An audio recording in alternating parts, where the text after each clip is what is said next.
আমরা লক্ষ্য করেছি বাংলাদেশের সোসাইটি জামালপুরের জেলা ইউনিটের একটি কমিটি উনি প্রস্তাব করেছিলেন যে এই কমিটিতে আওয়ামী লীগের দোসররা রয়েছে, যে এই কমিটিতে রেস্কিউদের সাথে যারা সম্পৃক্ত না, কখনোই আজীবন সদস্য না, কখনোই রেড ক্রিসেন্টের সাথে সম্পৃক্ততা ছিল না, তাদেরকে সদস্য হিসেবে প্রস্তাব করা হয়েছে। এই কমিটিতে দলীয় শৃঙ্খলা ভঙ্গের অভিযোগে বিএনপি থেকে বহিষ্কৃত একজনকে ভাইস প্রেসিডেন্ট হিসেবে প্রস্তাব করা হয়েছে। এই কমিটিতে অসামাজিক কর্মকাণ্ডের অভিযোগে অভিযুক্ত তাকে সাধারণ সম্পাদক হিসেবে প্রস্তাব করা হয়েছে। জেলা প্রশাসক মহোদয় কিভাবে এই প্রস্তাবগুলো করলেন আমরা জানি না।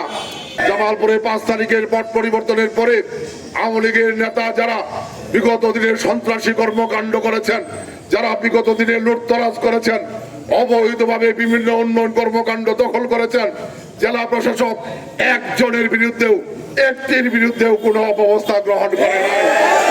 এখনো সেই আওয়ামী লীগের পলাতক নেতাদের বিভিন্ন টেন্ডারের দেয়া কাজ, প্রশাসনের বিভিন্ন দপ্তরের সেই কর্মকর্তারা তাদের সাথে যোগ সাজস করে তাদের নামে এই কর্মকাণ্ড পরিচালনা করছেন।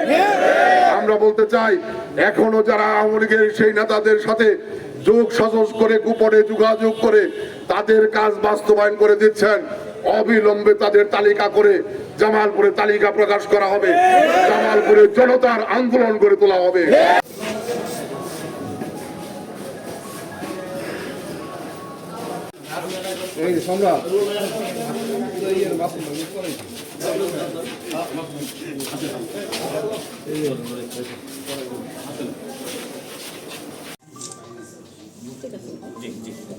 কমিটি গঠন নিয়ে প্রথম যখন আপনি প্রস্তাবনা করছিলেন আমরা তখন আপনার